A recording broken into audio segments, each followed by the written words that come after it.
Hear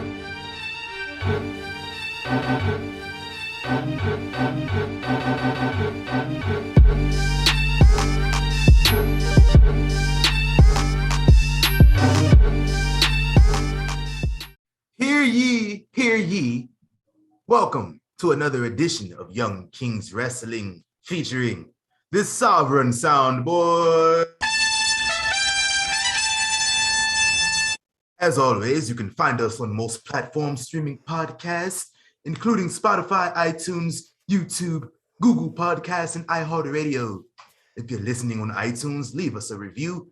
Links to all the platforms and merchandise are available at ykwrestling.com. And as always, I am the thespian TC Fontaine, joined by... What's the nickname today? I thought of it before I came on. The almighty Ricky Bobby. Okay, I like that. It's going to make me want to watch Talladega Nights, but I like it. Welcome back, y'all, for another edition. And shout out to SeatGeek for sponsoring today's episode. If you don't know, if you haven't been listening to any of our shows for however long, SeatGeek is a ticket app that takes the confusion and the difficulty out of buying tickets to whatever event you want to go to. Because if you go to SeatGeek.com and you go to buy your ticket, they give you a 0 to 10 score. And 0 is red. And as it creeps up to the 10, it starts to turn green. And then it gives you that bright green. You know, that DX green, that Triple H green. And that's how you know if you got a good seat. If your ticket looked like Triple H's entrance in 2002, you probably got the best seat in the house. That's a fact. You know, if you go on SeatGeek, you can go and get you some of them good seats at a discounted rate. $20 off your first order of $50 or more with the code YK Wrestling. It's a big special and a special treat for my YouTube viewers. That's just an idea, you know, how good them seats be looking. Yeah. $20 off. You was pretty close. No, Rick sent me the picture. I was like, damn, I'm jealous. Because I've had good seats before without SeatGeek. Right. And they was kind of around in the same vicinity, but I paid more. So it's kind of what you saying. Go to SeatGeek. I paid gas. I paid gas money for that ticket. Literally, literal gas money. Because gas. The cheapest gas here in Vegas right now is $5.59. Well, let me tell you, I finally caught the real, like legit attitude, because I spent $50 gassing up yesterday. Last time I gassed up and it cost $50, I was driving a Tahoe like 3 years ago. That's that BS, man. Yeah. Y'all gotta get it together. Actually, no, 4 years ago. So we had a whole different president. Like, just bugging out. Like, last president, gas prices was cut in half. I'm telling you. Literally cut in half. $20 like was $2.75. And even then, we thought it was $2.75. That's too much. Right. Now gas is $5.50. Oh, man. It's ridiculous. But yeah, we'll be all right. We'll be all right. Hopefully, like after the summer, they go down a little bit. Right. I'm just glad I work from home now. I don't have to go to school every day. So like, been able to kind of save on gas a little bit. Fortunate. Unfortunately, for the people who don't have that luxury of working from home, yeah, it's rough out here. Hey man, it's rough. I know these Amish people showing up to the funerals looking dapper because they having their way right now. Hey, clickety clacking on by and laughing. Hey yo, I seen a video of some Amish folks turned up to some flocka, and I don't know if it was a real good video edit where they was like able to edit the sound and made it seem like it was coming from the venue, or they was really listening to flocka. They was listening to Grove Street Party. I was like, damn, they turned up. Hold up. They was in there turned up. I'm gonna find the video. I'm gonna send it to you. It was crazy. Yeah, man. I know they wild out. I was out with the other night, and I seen a whole bunch of them look like they was lit off of something. They just a whole pack of them going down the street. I'm like, yo, where is y'all going? I ain't know y'all drinking that sake too, man. Oh man. Hey, yo, sake is dangerous work too. Yes, it is. Right now. I got. I had some sake, like, and it was probably a bad move because it was just I didn't want it to go bad. Yeah. And so I just like downed it before I went to work one day. I was in that shit feeling it like, hey. Look, man, we watch wrestling all week long here at YK Wrestling, and you weren't on last Sunday. Let the people know your thoughts on Cody Rhodes in Hell in a Cell, because we didn't find out till Sunday that he was hurt. Yo, I'm telling you, all that from the second I found out, I'm like, because I checked in the morning, I seen that, like, damn, they gonna cancel it. They gonna work some kind of angle. He gonna get jumped or something gonna happen. Somebody gonna show up and just like turn it into another match or whatever. That's what I was expecting. And then he come out there, and I see he not lifting his arms. So I'm thinking like he gonna have like tape all across his shit, something like that, like you know how they usually do. He took that jacket off. I said, yo. It's so many malpractice and irresponsibility claims coming, man. Oh my god! But like right after they said that since it was totally torn, there was no more damage that could be done. It was like, fuck it, you playing with house money. But even still, to do that shit, yeah, like one arm. I mean, I don't know who to give more kudos for Seth to work in that match as good as he did with a guy that's knowingly injured, or Cody for saying, fuck it, I'm hurt, I'm gonna go out there and do it. This man is doing everything in his power to get into that world title spot, because ain't nobody else taking those kind of risks. Ain't nobody else. This dude said, I'm on a mission, and if that mission means I gotta go through some shit, I'm gonna go through some shit. But I mean, the spot they talk about, they cut spots out of this. This dude went through a table, right? Had Seth stick the fucking kendo stick directly into his pec. Like, what was y'all thinking of doing beforehand? Because I mean, ain't a whole lot of shit he not doing. The bull rope. Oh, that was crazy. Oh my god, I love the callback, but I'm like, yo, y'all crazy. Seth had the belt out. I'm like, damn, man. No, I said this on the show last week, bro. Like, Cody, there's nothing from the last like 4 years about Cody Rhodes that made me think he wasn't gonna wrestle. This dude put himself through a flaming table without any flame retardant spray. Like, took an unprotected chair shot to the head. Yeah, with a non-gimmick chair. So like, this dude was crazy. He be tripping. He insane. Yeah. But we'll talk about Cody a little bit more when we get into this. But I watched finally I finished Broken Skull Sessions with Jeff Jarrett. I told y'all I fell asleep early on that one. And it wasn't until this interview that I realized like WWE kind of gave him the redacted treatment. Like for real. Cause like I started watching full time in late 01. Like he was gone before then. So I only knew about Jeff Jarrett from TNA, and I didn't know that like he was solid in the WWE. Like I've been thinking the whole time he was a bum. The whole time I thought he was a bum, but he was really like 1990s Miz or like Dolph Ziggler. Like he was that for that time. Like they showed him on there. He what he worked with? He had the segment with Moolah and Megan. Yep. Like that's some shit that like, folks like Dolph would have got, or like, when Randy Orton was a mid-carder, that was the spot he was getting. So like, who's to say Jeff Jarrett couldn't have been world champ if you would have stuck around in the early 2000s? Like ruthless aggression era, Jeff Jarrett could have at least main evented some pay-per-views. You know what I'm saying? But I was surprised how deep they went into talking about Owen Hart though, because like him and Steve talked a good like 7-8 minutes about Owen, about like over the edge and all that. And Jeff Jarrett was saying like he didn't really get over Owen's death until a few years ago, because like he just kind of kept it inside. Like he didn't realize like Yeah, he didn't realize he needed to grieve over that until he went to rehab a few years ago, and then like that's everything came out about like. So it's crazy. I'm glad he's on his feet again.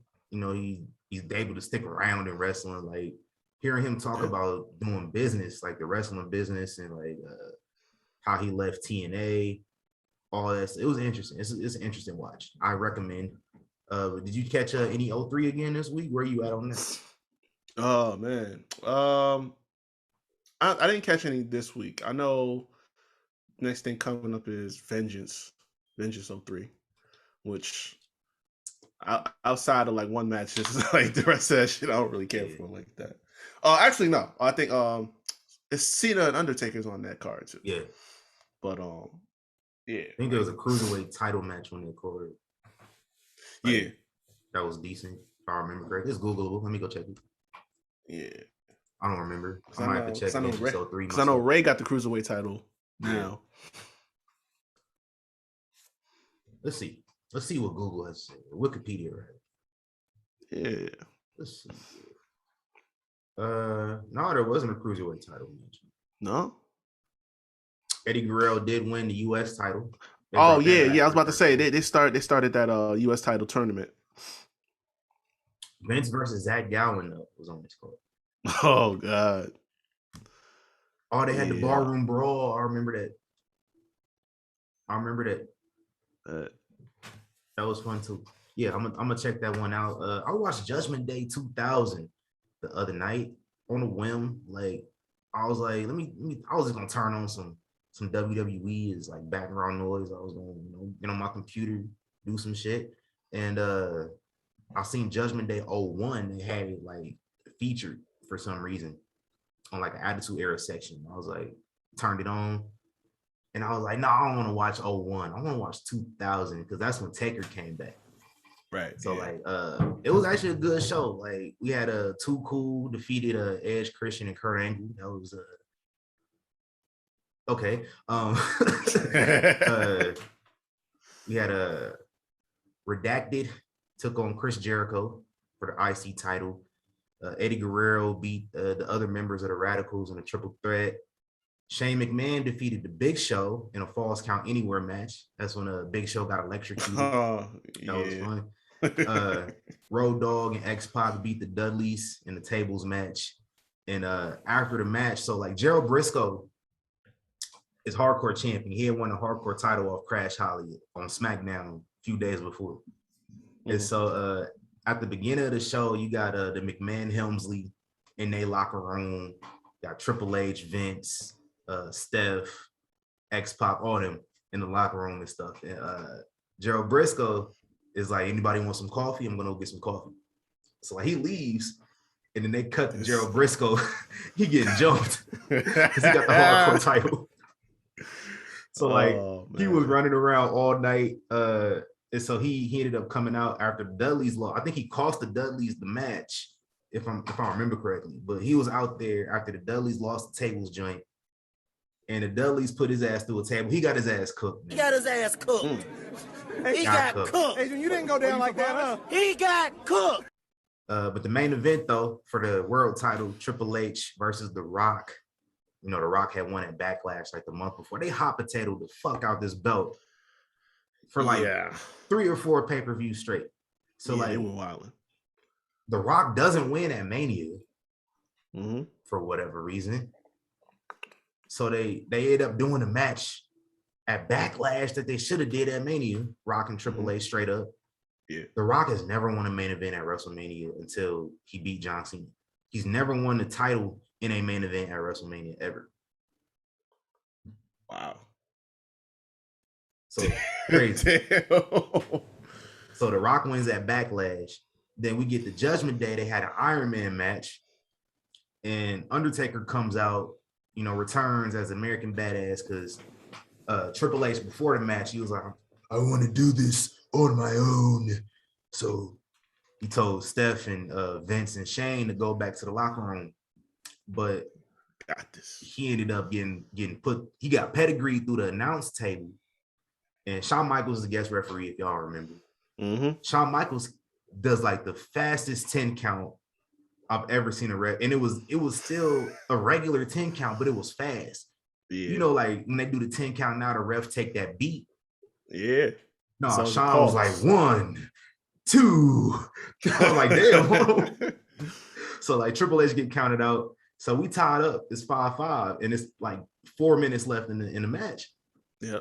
So Triple H, not Triple H, but Vince, Shane, Steph, they come down, and then here come DX, and they just rock trying to fend off everybody.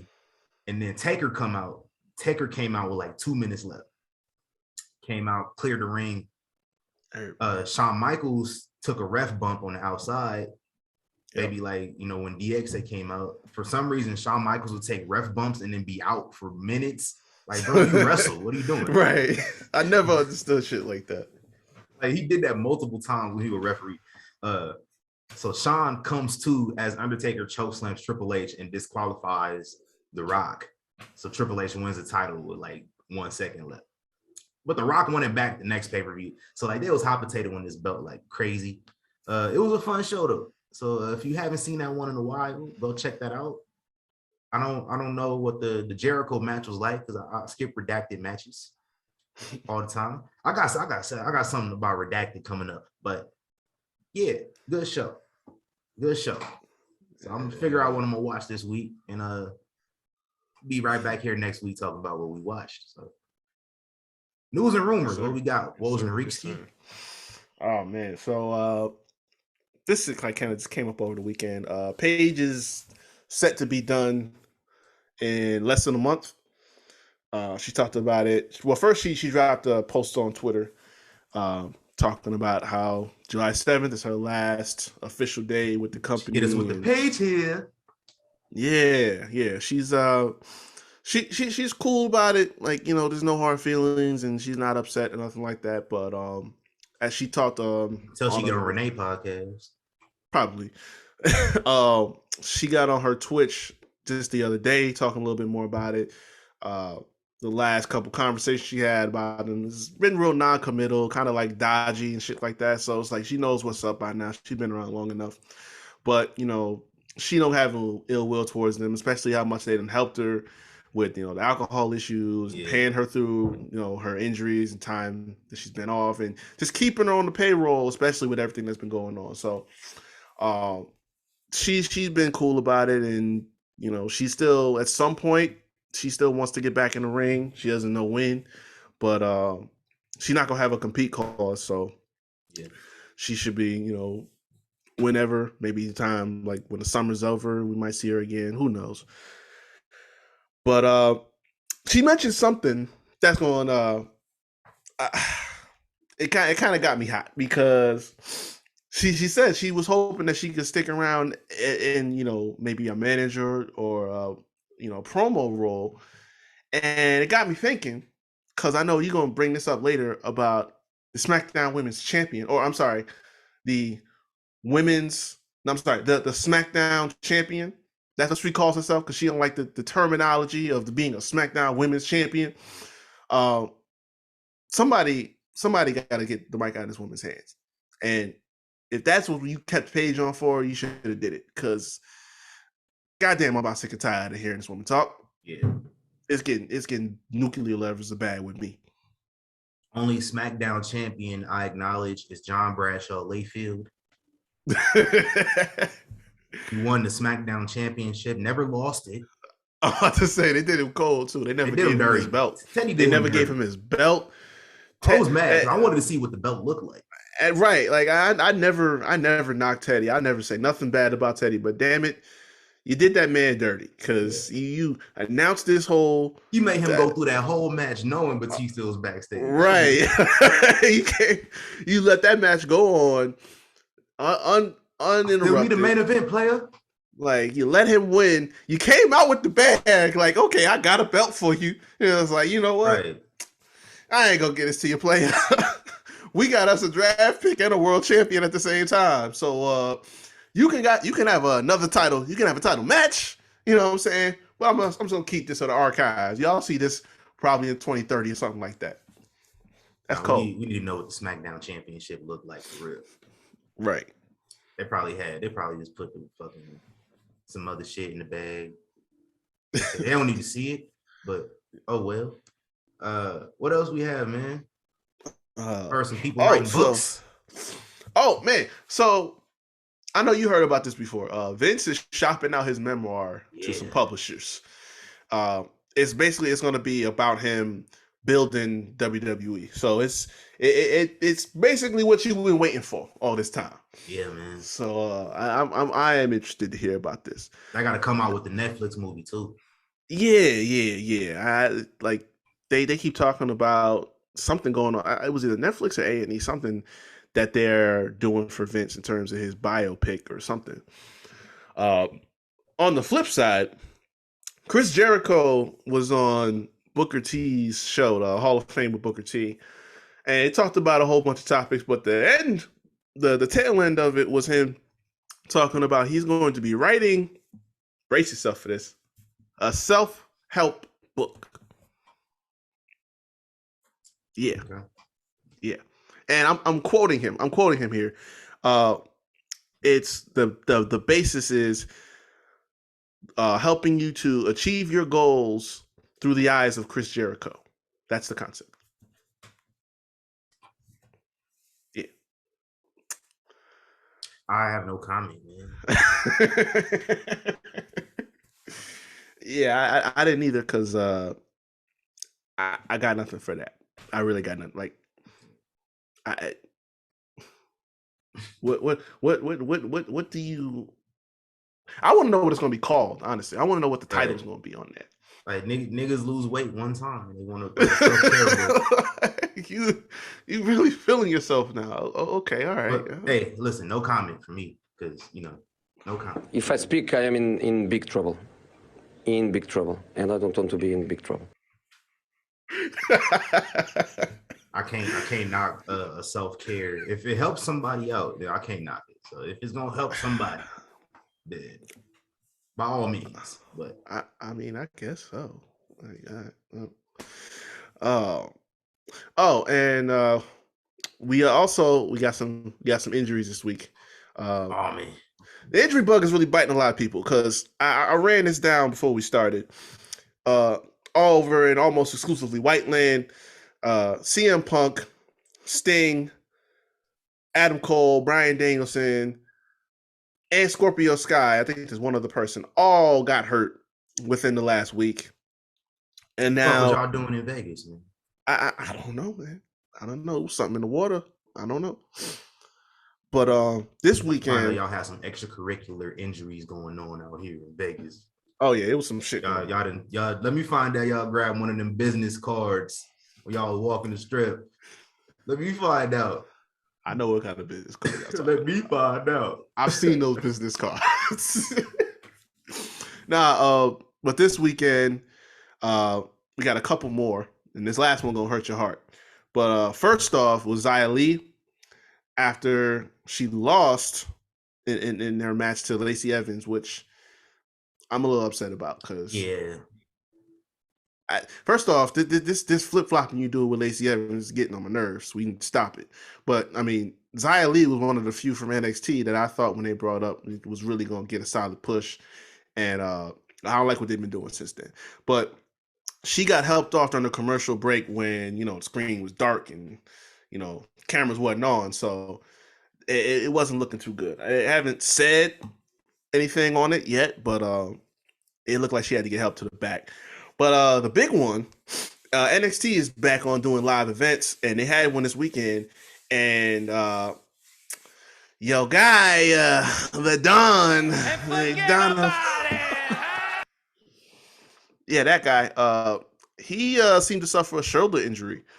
Oh man! During the live event. He'll probably still be on TV, I'm sure, but we ain't going to be seeing him. Most likely won't be seeing him wrestle for a little bit because he got lackeys now, man. They can keep him on TV. Yeah. It pays to have capos. So yeah, hopefully he gets better soon. But he the Don now. He don't got to get active no more. It's benefits. It's benefits to it. And last thing I got, and I think this should be a PSA that should go out all over. You mentioned him just a second ago, Mr. Gerald Briscoe, the OG. He has some words to say about his friend Ric Flair.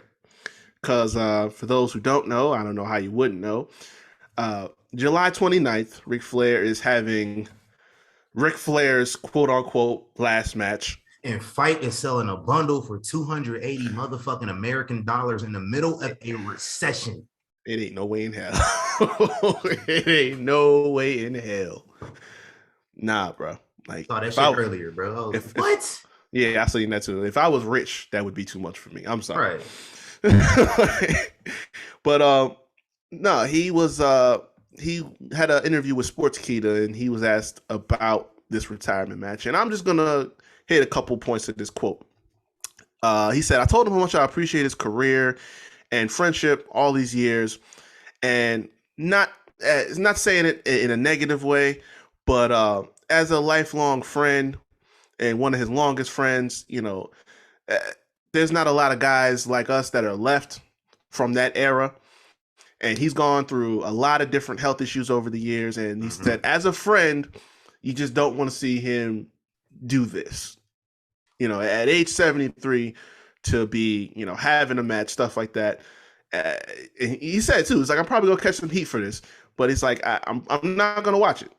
Like, I'm not gonna do it. It's like, my thoughts and my prayers are with my friend, but I don't like it. It's like he says, "You got a damn pacemaker, and that worries me because you take one bump in the wrong direction, one chop or something like that, and it could dislodge, and he could drop dead."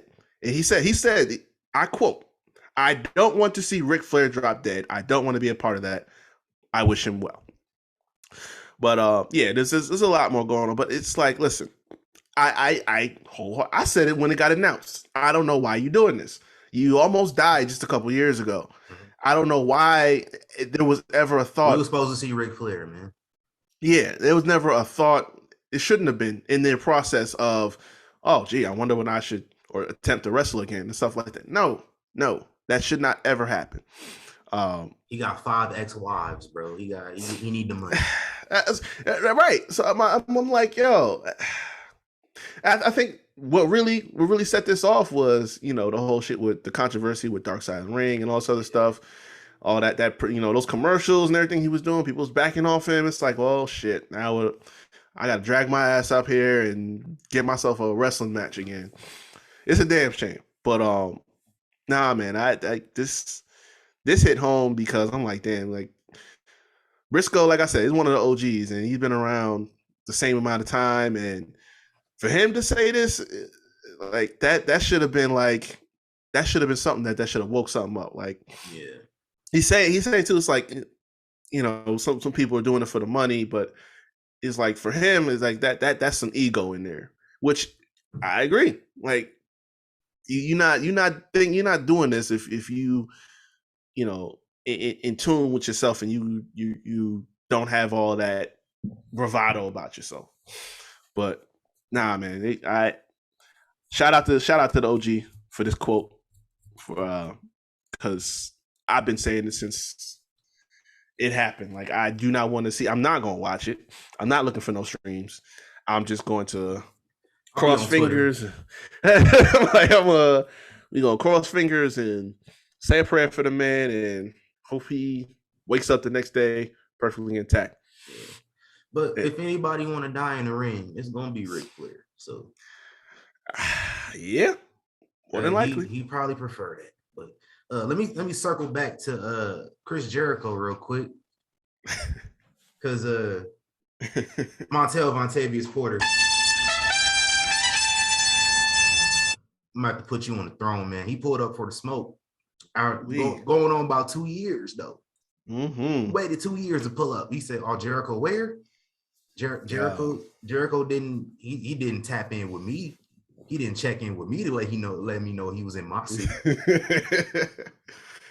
Oh man, you know, I don't know the details, so I ain't gonna elaborate further. But if you've seen it, yeah, you know, MVP what kind of beef you gotta have. He did pull up though. So yeah. I don't know what kind of beef you gotta have to hold on to for 2 years, but right. Boy. So basically, he went to the hotel. The gist of it Oh yeah. So the gist of it, and you know, everyone wanted to get in and try to report this shit, including the people that I don't fuck with around here. The gist of it is, yeah, they the hotel they were staying at, the almost exclusively whites, you know, they were in town, and him and Matt Hardy are still cool. So he pulls up, and Matt happens to be with Chris Jericho. With Matt. Okay. That makes sense. I thought he just pulled up, because he heard Jericho's there, pulled up for the smoke. That's how I interpreted it. Well, yeah. He was. I know he was having a convo with Matt. Jericho was there, and you know, some shit jumps off a little bit because he's like, "Oh yeah, I ain't forget about that shit she was talking." You know what I'm saying? And it got a little heated in that lobby. You know what I'm saying? A lot of loud voices and a lot of, you know, potential shit kicking off. Now, he said that even when the dirt sheets get the story right, the details are wrong. So whatever the details missed it are, they in a hotel lobby, MVP pulls up, something goes down, and everybody goes their separate ways afterwards. But yeah, MVP is about that action. So thanks, man. You can, if you need it, you could take the nigga out of Miami. You can't take Miami out the nigga. That's a fact, man. That's a fact. Hey, Pete, if you want to come on here and elaborate further, please. Open invitation. That's what I'm saying. Like, I don't know if you, I know y'all. I know somebody be tapped in. So, like, whoever tapped in, we know that somebody at WWE is tapped in, and y'all, WWE probably has somebody that listens to various different wrestling podcasts. Oh, I'm sure. Like, that's literally their job. I'm pretty sure somebody got a job, and it's to listen to fan podcasts to gauge interest in things. I'm pretty sure. Like, it's been too many retweets and way too many and shit like that. Yeah, that's been referenced on screen. Nah, ain't no way. So whoever listening, if y'all can let MVP know that, hey, you got an open invite. I'm saying. Randy Orton also has an open invite. Oh, every time, anytime. Hell yeah. And anybody that fuck with us, y'all got Sami Zayn, you got an open invite. Oh yeah, no doubt. Hey, he definitely listen. That man showed some love. So listen, anytime. Sami Zayn, Bailey, Trish Stratus, they the ones that really, they will post. They literally posted us and shouted us out. So yes, sir.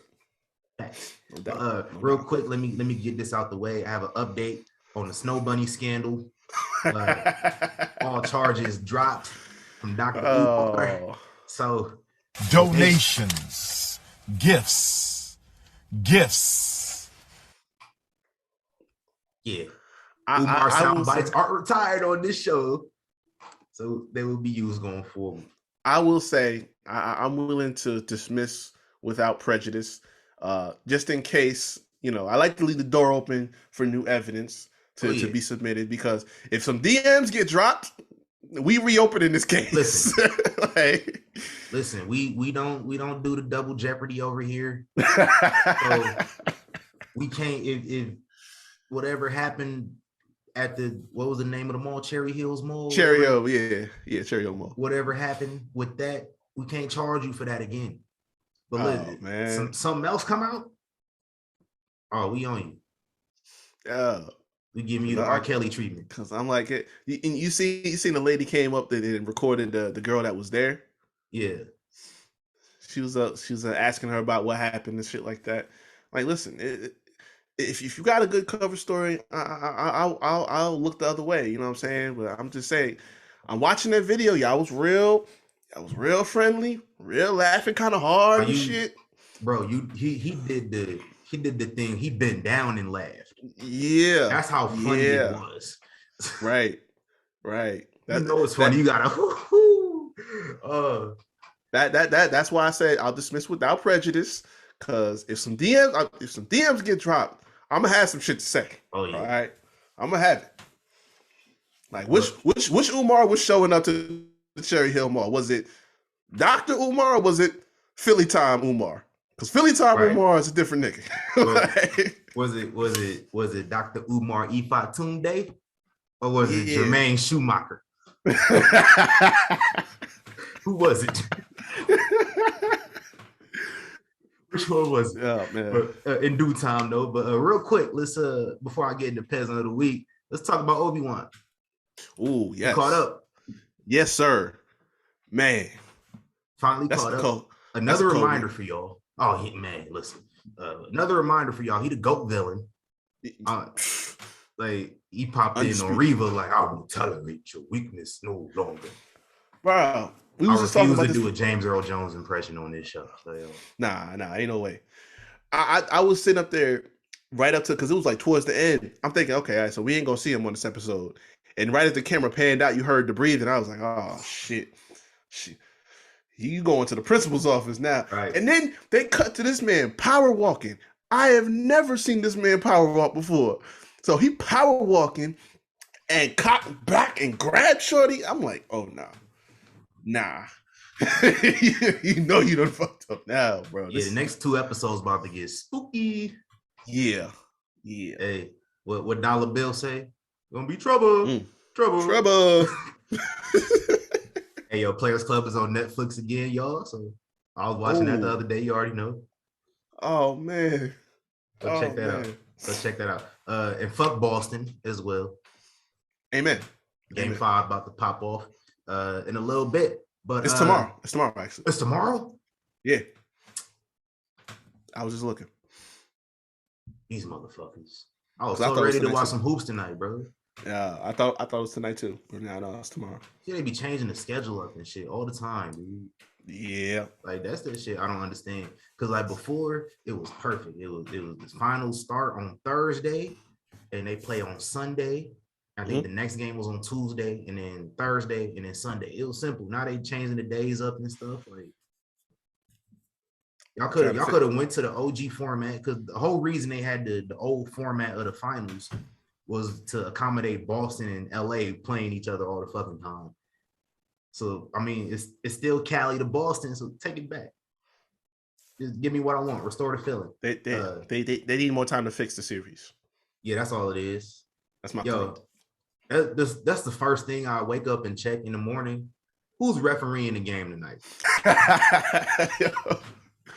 Bro, real shit. That helps you when you bet on these games. Mm-hmm. I won like 4 bets in a row just checking the referees. Like, oh, Scott Foster reffing? Okay. Tony Brothers reffing? Okay. Know what time it is. Yeah, I know what time we on. But all right, let's get into real quick. Not gonna spend too much time on this. Peasant of the Week. I'm packing the air, this gas or what? These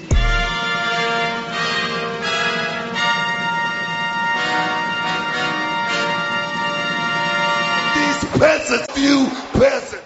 Peasants of the Week. I hate to do this, man, because this was a wrestler that I enjoyed watching as a child. I dressed up as this man on Halloween when I was like 10. I was like 10 or 11. I dressed up as this man on Halloween. And you know what? I don't be getting, I don't be getting triggered by the things he say. Cause I know I'll elaborate further, but Glenn Jacobs, aka Kane. Bring that ass here, boy. I want to preface real quick. You niggas almost got it again this week. Cause I logged on Twitter yesterday. I saw the last name of a certain wrestler that's R. Bruno. You ever seen Encanto? You seen Encanto? No, actually I haven't. I'm pretty you can't escape this damn song. We don't talk about Bruno. Okay, yeah. Our personal Bruno, who we don't talk about on this show. I logged in on Twitter and seen his name trending because somebody took a picture of Chris Jericho and they put a picture of Eddie Guerrero and redacted in the sky looking down on Chris Jericho. First of all, we know he ain't in the sky. All right. But I saw y'all trying to boost a legacy for redacted on my timeline yesterday. One, whatever legacy that you was trying to boost, that legacy has not existed for the last going on 15 years. It'll be 15 years exactly 2 weeks from now. So yeah, that legacy hasn't existed for 15 years. Stop trying to make fetch happen. It's not gonna happen. All right. But as far as our big red peasant of the week, I'm not going to get fully political on this, so don't trip. But I just want to clear this up. I seen folks calling him MAGA. I just want to say he's not MAGA. He's libertarian. All right. Libertarians aren't Republicans. It's different. Now they may share some values of Republicans, but they also share values of Democrats as well. Like Republicans, they believe in like minimal government, right? They believe pretty much on par with like conservative Christians, you know. If it's not in the book, then it shouldn't be anything. Like if it's not in the Bible, Christians feel like, you know, if it's in the Bible, we need to adhere to the Bible. That's how Republicans are. If it's in the Constitution, we need to adhere to the Constitution. If it's not in the Constitution, then it needs to be a law before we try to govern. That's how they feel. Like libertarians, they don't believe in any federal government at all. They believe in individual freedoms. You know what I'm saying? They believe in like state government more so than like federal, right? Pretty much basically that ain't got shit to do with me type beat. So like they're not against abortion, they're not against all these things, but they are against taking away individual freedoms and like, you know, a federal governing body looking over everybody. So like some things they agree with, I agree with too, to an extent, but they take it to the extreme a lot of the time. In turn, when you take it to the extreme, you tend to err on the side of foolishness and ridiculousness and outright stupidity, which brings me to Mayor Kane. I'm just gonna play this video real quick. It's like a minute long. I might not play the whole thing. I'll play a little bit so you get the gist of it. But there was a video on Twitter he was responding to from Hannah Cox. Mass shootings account for only 2% of annual gun deaths in the U.S. The U.S. makes up 1.49% of murders by firearm worldwide. They make up 2.2% of the attacks by firearm and less than 1.15% of the mass public shooters. All of these statistics are much less than America's 4.6% share of the world population. So we are hardly this like war-torn gun violent state. And in fact, there's other things that indicate we're doing better than other countries. Okay, I'm gonna stop it there. In response, Mayor Kane says every violent death is a tragedy. That said, the mainstream media will have you believe that America is the land of gun violence and mass shooting, when in fact, as Hannah Cox points out, our per capita rates of gun deaths are actually much lower than other countries. Hold on, I'm gonna read that. I'm gonna read this one sentence again. Mainstream media would have you believe that America is the land of gun violence and mass shootings. They kind of are. What you talking about? I beg your pardon. I beg your pardon. I'm kind of speechless, right? Because it kind of is, bro. Like my big red brother in hellfire and brimstone. Children are dying in environments where they need to be protected, where they should feel protected. Like everyday people go out with plans to run errands and they end up dead. You know what I'm saying? You can go out to the club, you go to the movies, you can go to the mall, you can go to a concert. You getting shot. Like, what other countries do you hear about this happening on the frequency of which it happens? I don't need to elaborate any further.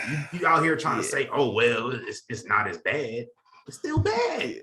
It's still happening. This is all I really had for this, because I said it. I looked at that tweet and I just like turned away and like, damn. And I seen X-Pac like said something about it, about like how ashamed he was feeling, and then somebody posted a video of X-Pac hitting the X Factor. Okay. And this is two things, right? Number one, my main reaction is that this was tone deaf and it didn't need to get tweeted. Yeah. Because the first couple words of it, when you got to mainstream media, listen, I don't fuck with mainstream media, so it's like I wanted to see where you was coming from. But then I read the rest of the tweet and I'm like, no, you lost me. Sorry. Yeah. You're going in the wrong direction. You're bobbing when you should have weaved. Like Right. that wasn't it. That was not it. The other side is that, of course, like again, it's tone deaf and it shouldn't have been tweeted. But then you got the people that are just taking it and just like I seen Mick Foley talk about a cold, callous. Like, don't get dramatic about it, bro. Like, it was stupid. It was very boneheaded, and it shouldn't have been tweeted. And it was insensitive because Mick again, Foley.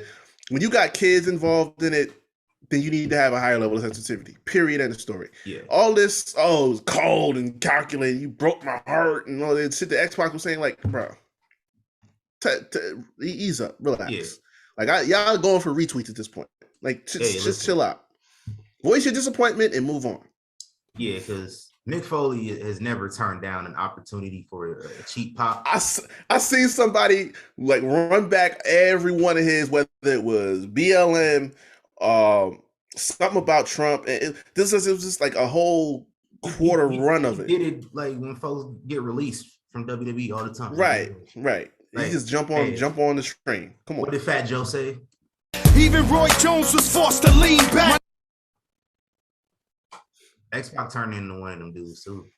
Yeah, that's what I'm saying. I'm like, I've been seeing this a lot from him lately. Like, and tone it down, man. Lance Storm, he kind of be one of them motherfuckers too. Mm-hmm. Y'all take it down a notch. Listen, like Mayor Jacobs, he be tweeting some things I agree with politically. Because like sometimes it's common sense stuff. Yeah. And it's like and it's refreshing to see a different take than like extremism on one side and extremism on the other side. Like it's kind of refreshing to see like somebody be a little bit more level-headed, but like when you're a little bit too level-headed, you get statements like this. So like, oh, it ain't that bad. It is like, bad. I'm one of those people. It's like when you take emotion out of something, you notice how much more sense certain shit can make. Yeah. But then at the same time, like I said, again, you have to use sensitivity in certain situations, like a situation where you're talking about kids. Like, that requires sensitivity. Right. There was no sensitivity here. That was the problem. So, yeah.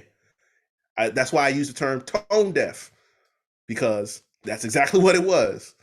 But everything past that, where y'all are taking it, I ain't with y'all there. Like, relax. Even the people in his comments, like, oh, Kane is this, Kane is terrible human being. What has he done that's so bad besides having opinions? Right, like, come on now. He ain't been in politics like 8 years. He ain't had a chance to do nothing terrible yet. That's what I'm saying. Like, don't do that. Okay. Notice I said, every politician does something terrible at some point. I'm about to right. Like, let's not do that. There's some politicians that y'all been rooting your ass off for that done some very vile shit. Don't make me go there. So, hey man, let's calm that down right now.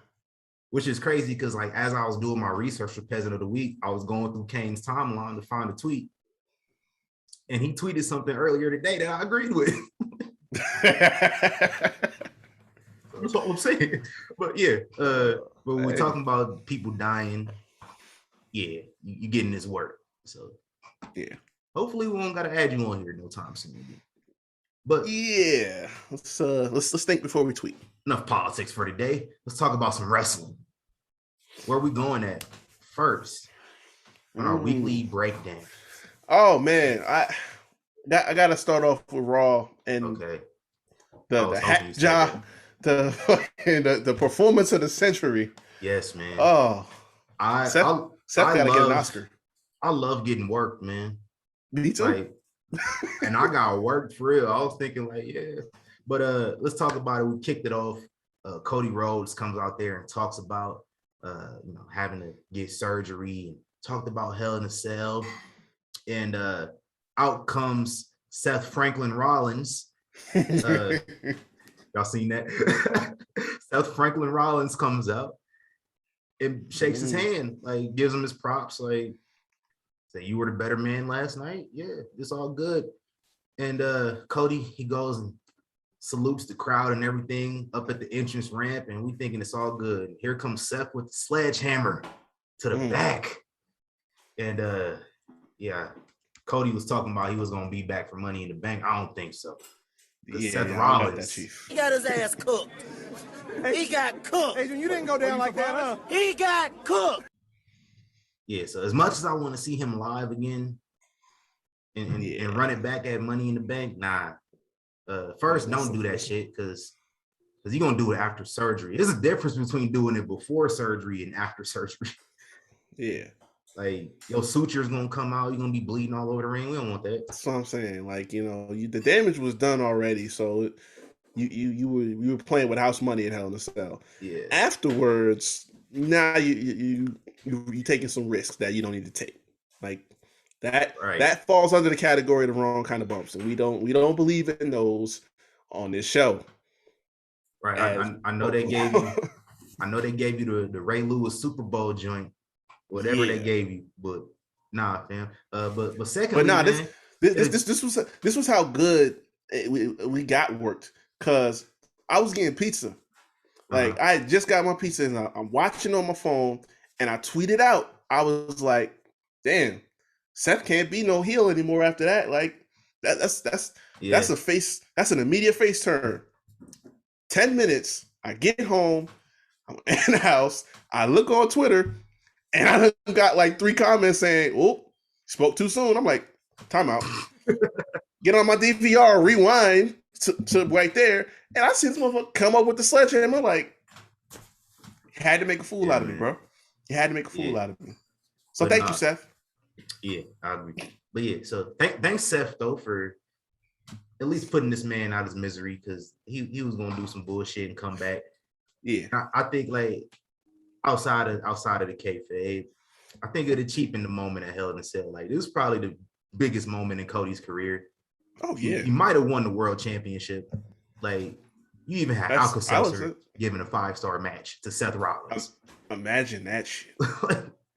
Like, it's his opinion. Like y'all shouldn't be making it a big deal. Like, oh look, Cody got 2 5-star matches this year from 2 different companies. Who gives a fuck? Y'all pay $13 a month for speculation and for an opinion, man. For somebody else's opinion. Actually, no, y'all they pay $13 a month to have their opinions molded by somebody else. Basically, that's really what it is. That's really what it is. But no, they said Cody gonna be out 9 months. He had successful surgery. 9 months is cap. It's cap. It's big cap. It's 6. It's 6. It's not even that. If you pay attention, if you've been watching wrestling as long as I've been watching wrestling, you know 9 months is cap, because Edge in like 04 or 05, or whenever he tore his pec. 04, he was gone for like 4 or 5 months. So when John Cena tears his pec a few years later, they said a year, and they said he's going to be out for 12 months. Yeah, I was like, that's cap, because Edge came back in like 5. So John Cena comes back in 3 months.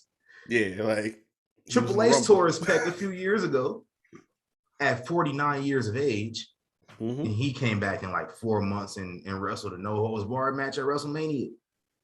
So, yeah, they'll probably keep Cody on ice for about 6 months, because the Rumble's in 6 months. Exactly. Yeah, probably gonna win the Rumble. I'm like, y'all are not slick. Because what threw me off was that they said 9 months, which means he'll miss WrestleMania. I'm like, he gonna do what? Okay. He gonna do what? Okay. All right. Like, let's stop the cap, please. So meaning, okay, he'll be back at the Rumble, and instead of a SummerSlam program, he'll probably get a WrestleMania program. Okay. Yeah. Cool. I'm good with that. Winning the Rumble, challenging Roman. Oh yeah. And Roman, Roman doing double duty. So yeah, that ain't a question. I have my prediction. It's probably a little too early because I don't know if he's gonna be in the match yet. But I'll talk about that when we talk about SmackDown. But elsewhere on Raw, we got Becky Lynch and Dana Brooke. Dana Brooke has a win over Becky Lynch in the record books now for a championship at that. Let me just, if you didn't watch Raw, Becky Lynch and Dana Brooke were supposed to just, go. And as they were getting started, here comes Akira Tozawa trying to challenge for the 24/7 title. And Dana Brooke retained the championship. And Becky Lynch like, hold on. If anybody's winning championships, it's me. Yep. I mean, you come out during Becky Lynch's scheduled time on some bullshit, you should know the consequences. So, yeah. But so Becky Lynch was like, I want the 24/7 championship now. And she challenged Dana Brooke, and due to interference from Asuka, she lost to Dana Brooke in a 24/7 championship match. And of course, it brought out you niggas. Talking about, Becky deserves better than this. I will not stand for it. Shut up. You act like you weren't literally just watching the show right now. Like Asuka's been antagonizing Becky Lynch for weeks now.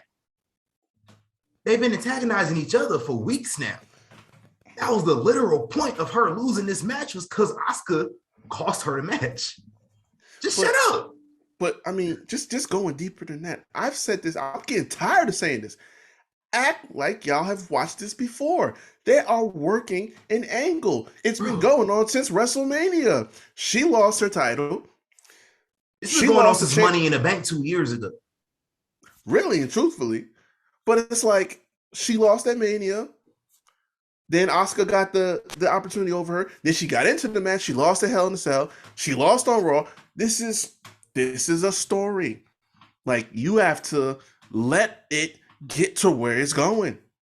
She is going to rock bottom. I mean, you can't win 24/7. That's basically rock bottom, right? But it's like we're going somewhere. Y'all gotta chill. Yeah, and I prefer what happened over what I thought was gonna happen. I thought Becky was gonna win it and be like, "Fuck this belt." Oh man! And then there's no more 24/7. But yeah. She would have tossed it in the trash, and R-Truth would have ran up in there and grabbed the shit. Right. That would have been funny. But alas, it doesn't hurt Becky Lynch at all, because Asuka cost her the match. Now, if Dana Brooke straight up just pinned Becky Lynch clean, we have a problem. Yeah, that's not gonna fly. But I mean, pinning her clean doesn't mean like catching her slipping. Like, even if she caught her slipping without Asuka's interference, it would have been fine, because it still would have played into Becky Lynch hitting rock bottom. Well, yeah. And it's like, how many times have we seen that trope before? Maven eliminating The Undertaker. Triple H lost to Eugene. He lost to Eugene. And Shelton, the same Shelton. year. I think he lost to Maven, too, in a non-title match. Like, Googleable. Like, these things happen frequently. And I again, act like y'all have seen this before. Do your research if you're a fan. If you're not a fan, I don't know why you have an opinion. Y'all were hyping the shit up in AEW a couple years ago when Chris Jericho lost to Orange Cassidy. Oh my god! So, man, y'all understood it then. So what's the problem? I know what the problem is. It's the company that's doing it. And look, I wasn't on board with that either. Like, when I was still watching, I was not on. I understand you were trying to put new guys over. I was not on board with Orange Cassidy beating Chris Jericho. Nah. So that's where we were seeing. I was not with y'all at all. So listen, if you got it then, but it's like you said, we're in a different space.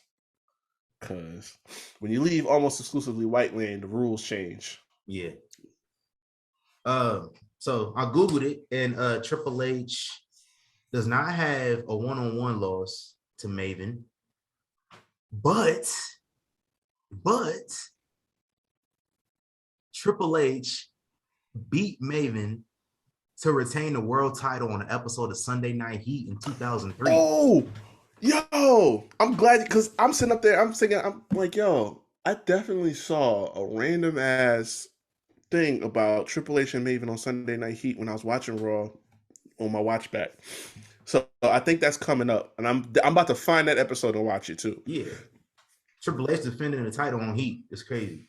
Like 2003 Sunday Night Heat is crazy. Yeah. I mean, 2003 Sunday Night Heat, excuse me, is where they sent Raven to fluster for the rest of his career. But the only win that he has a few, actually Maven has a few wins over Triple H. It was a 6-man tag on Raw. Okay, that's probably what I was thinking of. November. Yeah. Not November, September of 2003. And then the Survivor Series match as well. So, right. Yeah, that's probably what I was thinking of. But no, act like y'all seen this shit before. Yeah. Act like y'all understand stories. Because like I told y'all last week, and this is how I transition into the next topic. Last week with Finn Balor, like y'all know what's going to happen. He was obviously joining Judgment Day the entire time. But of course, what did Hove say? Do you fools listen to music or do you just skim through it? Do y'all watch the show or do y'all just read about it on Twitter and then form your opinions based on other people's opinions who watch the show? I know y'all do that because y'all admit to not watching the show and y'all just check highlights or y'all just check Twitter to find out what's going on. That's why I don't really comment on what's going on AEW because I don't watch it. I just see it on Twitter. Right. I comment on stuff I can, I can't comment on what, Keith Lee and Shane Strickland are doing. Yeah.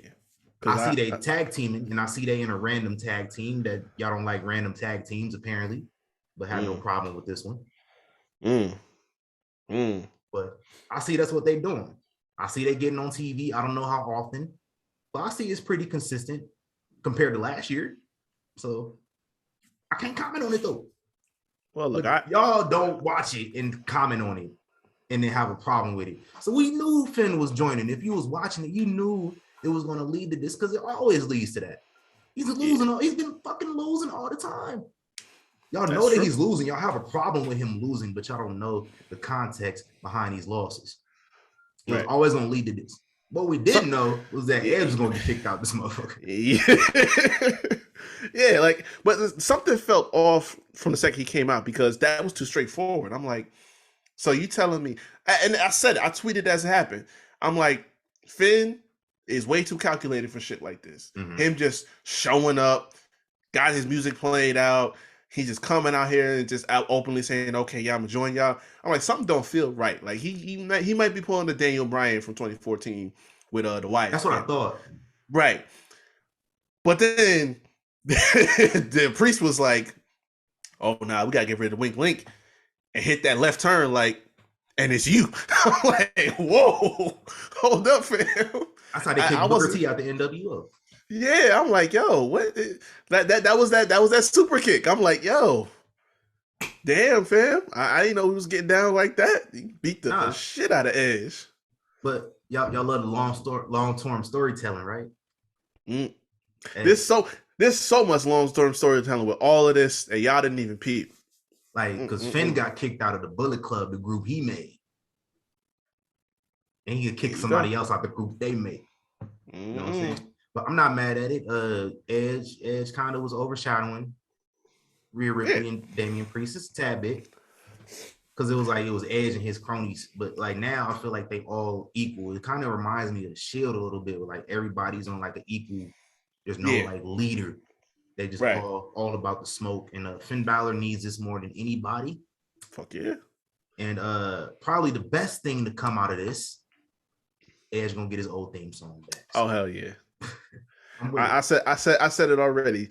Whatever match they have with him at SummerSlam, we getting that Brood interest back again in force, and it's gonna be fire, especially in Nashville, which is appropriate. But no, I thought it came a little soon. It's only been 2 months, but there's some creative differences they were having about direction of it. That's what happens when you book SummerSlam a month early. You got to run angles for SummerSlam a month early. Yeah. I mean, but I agree though. It's not like he was needed in the group. I think this was just one of those things that eventually he was going to step away from, and he did his job. Yeah. It was quick, but like you said, we getting that original theme back. So Can't wait. And whichever one of them faces him at SummerSlam is going to be fire, or the alternative, which I've been rooting for, and I think Booker said it too. Edge need to go make a little phone call and get his old boy back. Yeah, man. Get both his old boys back. I said that too. I'm like, he ain't doing nothing over there besides babysitting. Right. And Gangrel will take a check. So get the whole squad out, come back at SummerSlam, and definitely make that Brood interest go crazy, and give us a fire ass match. Yeah, give me Brood and Judgment Day at SummerSlam. Book it now. Give me that Money in the Bank. Listen, I want to see it. Wherever it happens, I'm just jealous of all the good shit that's gonna happen at SummerSlam weeks after Money in the Bank. Oh yeah, like this is making me hot thinking about it right now. I mean, we got 2 more weeks till Cena come back. Yeah, because you know what that's about, right? I mean, I got to see Cena wrestle last year. It's cool. Yeah, I haven't seen Cena wrestle since I was 12. That was fine. As long as John Cena show up at Money in the Bank, though. Probably will. Because I'm pretty sure Theory's going to be in the Money in the Bank match. Yeah. So we can do that. But more on that. Speaking of Rhea Ripley and Bianca Belair, Money in the Bank is official. That's it. The women's main event scene is where it's at over there on Monday nights. Oh, fucking right. This show. Absolutely. But no, this is the right move to make. And hell yeah. The very first time I got to see these two women wrestle each other was here in Las Vegas. So it's dope to see it again. We also got the Usos and Street Profits. They never miss. No. And the Street Profits, they got the dub. So see where that's going. Taz out here looking husky too. Oh man, he that singles run ain't far away, man. Well, Booker T said, "Looking real jack, baby." No, they might win it at SummerSlam though. So he getting in position. Oh yeah, I can fuck with it. And then last 2 things on Raw, couple things. You're gonna have to make me care about these things. Possible feud with Austin Theory and Bobby Lashley. Nah, I don't care about that. And Omos feuding with the Dirty Dogs. Another Yeah, y'all wasted a return pop for that because right. I'm sure people have been wondering like where's Ziggler at, where's Rude at, and y'all wasted it on this segment. Y'all could have had Omos and P do whatever they was gonna do and let them leave. And if they're still a tag team, inject them into a tag team program. Like right. Y'all been missing tag teams for a while, so this is good. And y'all wasted it on Nick Zilla. Man. Why? Nick Zilla doing his own things right now. He don't need to be messing with them. Messing with Dolph Ziggler. I'll fuss with Dolph Ziggler. You know, it's my boy. Oh, yeah. It is what it is. Hell yeah. But let's talk about NXT. Get that out the way real quick. Listen, man, he might be on my list right now. Mello, he ducking. Like he ducking. he ducking the tribal homeboy, man. He told that man no. Like, why you scared? Hey man, he thinking ahead. He know this ain't gonna be a 1D type thing. Like, you know what I'm saying? He got backup. You know what I'm saying? Yeah, man. And then you had Grayson Waller come out there talking his shit too, man. And he the reason why, because Grayson was out here. See what I'm saying? That's why I don't fuck with this dude. Talking this shit, talking about nobody care about the bloodline. You know who saw that? Usos, them brothers. To pull up. Exactly. They say keep that same energy. So that Melo's smart because he know what's coming. But no, the Usos, they said keep that same energy when we pull up. Exactly. Not if we pull up, when. So it's just a matter of time. They're gonna pull up. We can get a 6-man tag popping. I'm with it. Usos, the Usos down there putting in work NXT 10 years ago. So hell yeah. They were. But Melo is also a Celtics fan. So that's 2 strikes against you. Eesh. On this episode. Just said. They told Solo he don't got no homies.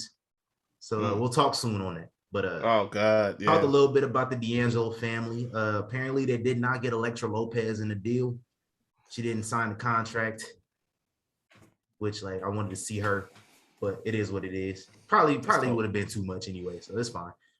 It's another L on Santos' record though, which you know his eventual face turn is going to be crazy. So the L makes sense this time around. Yeah, like before it was like this nigga losing too much, but now it makes sense. Yeah, his boys might turn on him too, so and that's really gonna skyrocket after that. But I don't want to see it though, man. I like the vibe that Legado had. I wanted them like to go up to main roster with that because that can work. Yeah, it could work. But he is the star. Like I said it when they had what was it In Your House? He's like the way that the crowd responded to him, like he's the guy, most definitely. They were still singing their theme when they came out to D'Angelo joint. Right, so, right. How does it feel? Apollo Crews. Nobody, you didn't catch that? You didn't catch that? I saw it at the end. Okay. But Apollo Crews returns to NXT as well. He lost the accent though. Dr. Umar is not happy. But he let Braun Breaker know he was here, and he told Braun Breaker basically, "Yo, stay ready." So, yeah. Speaking of staying ready, Apollo was ready because Solo found him a homie, and it was Apollo Crews. In long-term storytelling again, it was Roman Reigns Roman Reigns and Paul Heyman who encouraged Apollo Crews to find himself. And he ended up having the biggest moment in his career so far. Yeah. Nothing much happened after that, but it was Roman's encouragement. So I'm pretty sure, Solo Cena was like, "Hey, yo, you was with my big Oos. Yo, I need a partner." And that's what happened. So Apollo's looking good though. I'm all for, someone in Apollo's position going back to NXT because he needed to burn and he needed to reinvent. You could have kept the gimmick. Apparently, Commander Aziz is going down there too. So we're gonna see him pop up at some point. But it's like y'all could have kept the gimmicks. They were good. In NXT. It was fine. NXT it would work too. So I mean, come on, man. Whatever. But I'm giving the Kofi treatment. Right, man. Hey, where'd Jackson go? But the breakout tournament, Roxanne Perez wins, which as expected, probably gonna be the decision from the jump. It was either between her and Nikita from the jump. Yeah. What title do you think she's gonna challenge for? Oh man, I don't think she has any partners right now. Cora, yeah. That's more likely. I think that she'll go after like the tag team titles with Cora or something like that. Yeah. I think it's kind of soon to go after the women's title because I think that's the position that we got for Cora. But I wouldn't be shocked if they did it, because it's another challenger to get out the way from Mandy. Because I don't know how long this run is going to last because they're taking their sweet time with Cora. So I don't know. Either which one works for me. Right, man. But I don't know why we didn't pass the titles off to the only real tag team in the entire women's division. But I don't know. I don't book the show. Hey, I don't either. But I do want, if they do challenge for the tag titles, I want some energy from fans in March to be kept. I will elaborate on that in the event that they challenge for the tag titles. I'm ready. I already got it in my drafts and everything. It's on my notes already in case they challenge. But I will let y'all know what energy I am talking about in the event that happens. Only in the event that happens. But SmackDown, let's talk about that. Next week in our main event, Roman Reigns returns. Haven't seen Roman in about 3 weeks for his quarterly TV championship match. Didn't have one last quarter, but he did have the match versus Sammy back in December on SmackDown. I think before that, it was Hell in a Cell versus Rey Mysterio on SmackDown. Yeah, I forgot about. Yeah, me too. And then before that was versus Daniel Bryan. Yeah. So like every few months he defends the belt on, before that was Kevin Owens on Christmas on SmackDown. Oh shit. That's right. Roman defends the belt on TV a lot. Like more than any champion in recent memory. But no, this match versus Riddle is gonna go crazy. Like match is gonna be fire. We know the results ahead. Yeah. We already know the result, so we know what's gonna happen. It's fine. I'm just here for a good time, man. That's all I need, man. All right. This might upset some listeners here, but I seen somebody say this on Twitter. They said Matt Riddle might be the MVP halfway through the year. What you think about that? I'm sorry, what? MVP halfway through the year? For what? What? Like he been main event, he been holding it down. Him and Randy been holding it down. Main eventing. He getting the crazy crowd reactions. That don't mean he the face of the company or the head of the cut. He ain't the head of the table. But like, even Andre Iguodala got a Finals MVP. No, I don't got it, Chief. I don't got it. I'm sorry. Listen, Julian Edelman got a Super Bowl MVP. I don't got it, Chief. If Randy is not standing right there in the corner with this man, we're not even having this conversation. The fact that you put a tag team in the main event pictures of several shows on and on, like that falls on y'all that booked the show. Yeah, plenty of people that can go in the main event segments. It doesn't need to be Riddle all of this much. What they doing reactions like that though?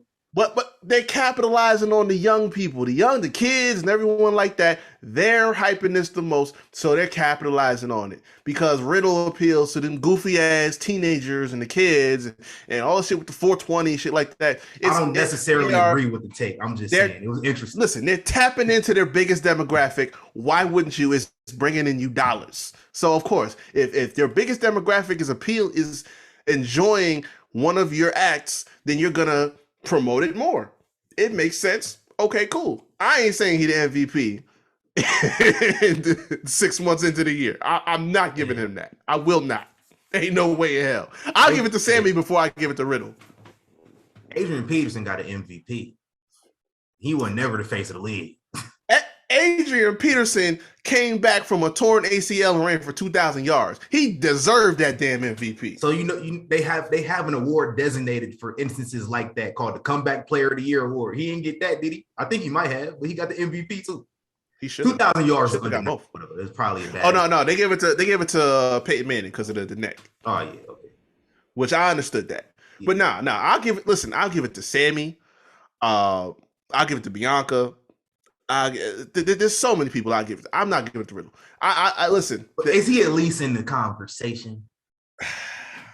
Like based on all these factors, because it was interesting to me. Like me personally, my MVP is Roman or Bianca, but I can't get mad that he in the conversation because. Well, yeah, I can see where it's coming from because it's like if it hits, you're gonna keep putting it out there. So yeah, it's hitting. Well, I'm not giving him MVP in 6 months. Nah, I ain't doing that. That wasn't my take. It was somebody else's. I just thought it would be interesting. All right. It was an interesting conversation. But speaking of championship matches, Ritter's gonna love this. Oh yeah, I said it might upset some listeners.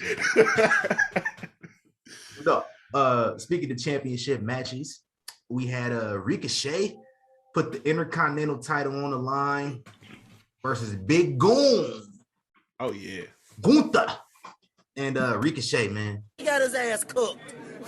He got cooked. Adrian, you didn't go down like that, huh? He got cooked. Man, shout out to Gunther restoring honor though. Like, look, I'll say this. I expected it to go a whole different direction. Like Ricochet held his own. It's a damn shame we didn't get to see any more of this throughout his title run. That I don't even remember how long it lasted. It might have been a couple weeks. 3 months. Yeah. Really? One in March or February. Damn. Yeah, that's right, because it was right before Mania. That's crazy. No, we didn't get to see more of this. We didn't get to spotlight it. Intercontinental hasn't been featured on a pay-per-view or, premium live event since fucking WrestleMania 37. So it's a damn shame we didn't get to see more of this. But I suspect that's about to change. That's my biggest takeaway from this because the big man got it. And Vince is very high on this man. So, bro, listen. That's going to change. The moment he picked up that title for the first time, I thought, I haven't thought highly of this championship in so long. Not even when Big E had it. You know what I'm saying? Like, soon as he picked that belt up, I was like, yo, this is it. Like, this is what this belt needed. Like, this is what this championship needed. It needed him. Finally. But, like, Ricochet, man, it sucks, bro. Like, kayfabe-wise. Like, I'm pretty sure he don't care. He got paid. He on TV. But kayfabe-wise, man, like, you lost your belt. Like, a rookie trying to take your girl from you. Like, I think he getting some traction because like, it's not looking good. It's going to be a cold summer. Yeah, right. It's not looking good, Rick. Like, no. But elsewhere, we had a qualifying match for Money in the Bank. Drew McIntyre versus Sheamus. And first of all, they don't miss. They don't miss at all. Big meaty man slapping me. That's all it was. Always, man. All the time. And but personally, I feel that qualifying matches for if qualifying matches to getting to a match where if you win that match, you main event WrestleMania, or at least you're in a high profile match at Mania, I feel like those matches should be no disqualification, no count out. That's just me. But I mean, they needed to count out for the story. And listen, bro, they was brawling. Like, they brawled through the commercial break and they came back and it was still smoke. And the fact that I know, like, dudes like Curtis Axel and the Hurricane, Jamie Noble, Petey Williams, they exhausted from this week, man. They had to break up a fight on Monday and Friday. I'm still tripping on the fact Petey Williams is working. Me too. I saw him though, like on TV on Monday. He was there breaking up Seth and Cody. Right. I was like, oh shit, we got fucking Seth Rollins, Cody Rhodes, Curtis Axel, Adam Pearce, Petey Williams, and Jamie Noble on screen at the same time. All on the same segment. That's crazy. It's crazy. But so I'm just happy we have qualifying matches back, because as much as I've been hot about this topic, like, you're supposed to have, you had qualified matches for the Rumble, you had qualified matches for Money in the Bank, shit like that. Like, you had qualified match for King of the Ring. Like, we need to bring that back. Match last year too for Money in the Bank too, right? I think they had like one or two. And Drew couldn't get into that last year. Apparently, he's gonna have trouble getting to it this year. So I don't know if they're just gonna do another 7-man or a last chance battle royal or some shit or what. But yeah, I feel like this is my early pick for Money in the Bank. I feel like Drew was gonna win it, pending that he gets into the match. Like, I thought he would get in. He would win last year, but yeah, I don't think he was. Was he in a match last year? I don't think he was. It's Googleable. I don't think he was. Oh wait, no, he definitely was. Nah, it just hit me. No, he was in that drink. I could swear he was. Let's see what Wikipedia. Because I know Big E won, but I remember I remember his face on the on that match card.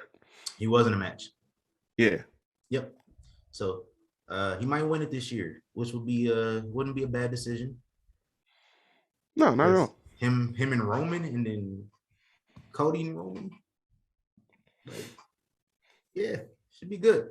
But I'm here for it. I'm here for it, man. And our last topic for SmackDown. Hell has frozen over again, but on my end this time. Ronda Rousey, man. Got compliments for Ronda Rousey this week. I personally feel like, and I've seen somebody else mention this on Twitter during SmackDown, and then I started thinking about it further. Ronda Rousey is really elevating that division over there on SmackDown. Like, whereas like on the Raw side, they main event every week, they're going crazy, but on SmackDown, dare I say, Ronda Rousey is elevated the women on the lower end of the card better than any champion has in recent memory. maybe since the women's evolution began. I mean, we got to check the statistics now. Crazy, hell of a showing with Raquel a few weeks back after Mania. Hell of a showing with Shotzi this past week. Like she's allowing these women to go out there with her and showcase themselves in a prime spot, like being easily probably the biggest name on the roster. And she's working with these women who probably wouldn't be on TV if it wasn't for her. She's probably personally saying, I want to work with these women. Even Aaliyah, like she helped put her over too. I'm just saying, she made them look good. Ironically, the only other person to do that was Charlotte. Ironically. Check the stats for her too. Lacey Evans, like Rhea back during like the NXT invasion. Carmella, Nikki ASH several times last year, and most recently Toni Storm before she ran from the grind. Like, oh man, Ronda Rousey is the true locker room leader, which is why Natty had a problem with it after the match. I don't like giving these kinds of compliments. It's nothing against Ronda as a person. I voiced this already. On the mic though, but that's one big thing. Ronda Rousey, the person, clearly taking her role as champion and saying, I'm gonna put all these women over. Even she did it early. She did it when she was Raw champion too, like Ruby Riott, like all that. Yeah. I would say, no. The mic thing gotta get fixed. It's to the point like if y'all don't get somebody out here to speak on her behalf, get what's LA Knight's new name now? Whatever the fuck. Dude. Yeah, get him to cut some promos for Ronda or something like that. Like, Ronda can join Maximum Models. She in the she can do that. She's done a bunch of covers, magazine covers before like that. She's familiar with the aesthetic. So she's not a male model, but like she don't like to be called women's champion, so she probably don't care about the gender the gender thing at all. yeah, she could bend that any way she wants to. Yeah. So I'm like, it's to the point if you don't get somebody to handle that, I might not be able to watch when she comes out anymore because it's painful to my ears. I wanted to disagree because you initially brought this up like a couple days ago. And like after Ronda and Shotzi's match, I was like, yeah, I wanted to disagree so bad. And I'm just watching, I'm just looking at this. I'm like, oh my God, I can't do it. I can't do it because the sad thing is that it's actually accurate because you go back all the way to the point where they first introduced the SmackDown Women's title. And that was the closest thing you had to the entire division getting spotlighted because it was fresh. Everyone was getting in on it. And then like as it went on, because Becky won it first, and you had Alexa and Naomi, it kept going from there. Naomi. But then you had your big names coming in. Charlotte shows up, she gets over there, and you know what time it is then. Bayley had it for a while, the first run. Then there was a nice mix in there, and then at some point in time, everyone starts getting lost in the shuffle. I think Bayley's run, where she had it for over a year, was the last time before Charlotte again that you really saw the whole division getting spotlighted, because for that long you have to. But Charlotte did, and then you had a period where it just wasn't getting done. Like even when Sasha had it, it was just like you knew there was one main focus, and that was what was coming. Bayley, that reign was her and Bianca. Right. Yeah, that was it. So it sucks because I can't disprove this, because I've been saying for a while, like, where the fuck did Shotzi go? You brought Raquel up, and she's already getting the biggest endorsement possible. I saw it live. I'm not gonna speak on Natty because we know how I feel about that, and I don't understand why she's even getting a fucking match for a championship. But I'm a slide. We know why. We talked about it. Yeah. I guess it's time for that monthly cash in. I guess. She probably goes to the office every now and again, like Vince. Okay, damn it. You rewrite the show. You rip the script up. That's probably when he ripped the scripts up, is when Natty come in his office. Oh God. The horror.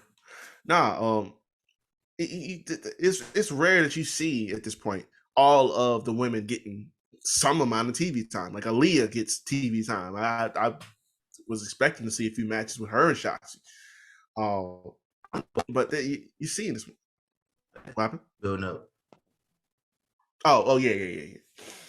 But no, like it's kind of true. I mean, they have enough women that they could have secondary programs. I don't know why it's so difficult for them to build programs with the women outside of championships. Like, we've done this before, and you have enough depth in that roster on both ends that they can do it. So I don't know why they don't. No, like I don't know where they're at with Carmella and Dana Brooke. I don't know what happened with that, but I'm about to say, like, that was a thing. It happened, and then we just killed it. Yeah, so like they've been better about the non-title feuds, but like they had that one, like Rhea and Liv was going on for a while. Like even like Nikki and Rhea last year was non-title, and then over on SmackDown we got it. So like they've been better about it, especially on the women's side, like putting more of a focus on it. It's fine, but it's about that time. See what happens when Ronda Rousey won the belt. Maybe it wasn't bad at all. Oh man, maybe. I think that's where we can end the show at. I'm out here complimenting Ronda Rousey for the first time ever in 10-something years. I had something good to say about Ronda Rousey. Go figure. Think we can move on to Mr. Matt Ritter's favorite part of the show. Plug your socials. Oh man, y'all can find me at RickHavoc24 on Instagram and on Twitter. Also, go check out Havoc Hour, talk sports, entertainment, TV, movies, all the same platforms that you find Young Kings Wrestling, Spotify, Google Podcasts, Anchor. The video versions are up on YouTube. What's this week coming? The 17th? Mm-hmm. Yeah, it's 17th to the 18th. I'm gonna shoot for that Saturday, get something up. Hopefully the finals finals should be wrapped up by then. Hopefully the finals is over with in the next 2 games, but we know, I mean, it's tied, so I shouldn't say that, because then the universe is gonna be like, oh, that's what you want? No, fuck Boston, I don't want that.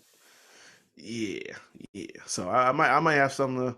We might have a good day or a bad day. So gotta talk about that. Apparently, we have to wait another 24 hours to watch some basketball. So yeah.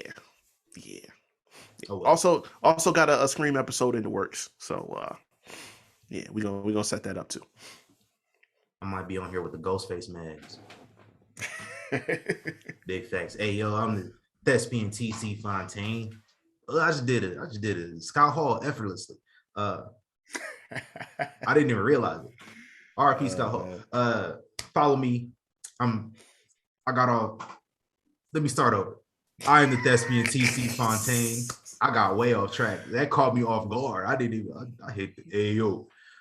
I'm the thespian TC Fontaine. You can follow me on Instagram at tc.fontaine or at FOI Photo702 if you like some photography arts.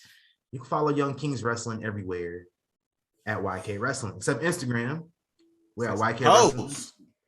Let me see if they let us change it back, because I tried to log in. I can't even log into the old account number. So if the account is non-existent, y'all should let me get the name back. Wouldn't you think? I'm gonna try it. Open Instagram, and Bianca is wearing a Harlem Heat fit. Oh, fresh. Should have did that at Hell in a Cell. That would have been fire. She did. Like, her fit was already wild, but like that was her fit at Hell in a Cell. I remember she did an interview. Yeah, she did an interview before. Yeah, she was on the bump with that. Yeah, that's right. I forgot. That's hard. But I'm gonna see if we can change our Instagram name back. So if you try to follow us at YK Wrestling _ and it doesn't pop up, it's probably YK Wrestling. But if you look YK Wrestling _ that means they didn't let us change it back. Hoes. It's some hoes. Every last one of y'all hoes. So I've been trying to figure out how we close this show out. And typically we plug socials, and it lasts, apparently, according to Matt Ritter, like 10 minutes, which means the show ain't over yet. So I've been trying to figure out how to close this show out. So I'm just gonna close it out with Boys to Men lyrics. How do I say goodbye to what we had? The good times that made us laugh outlast the bad. I thought we'd get to see forever, but forever is gone away. It's so hard to say goodbye to yesterday.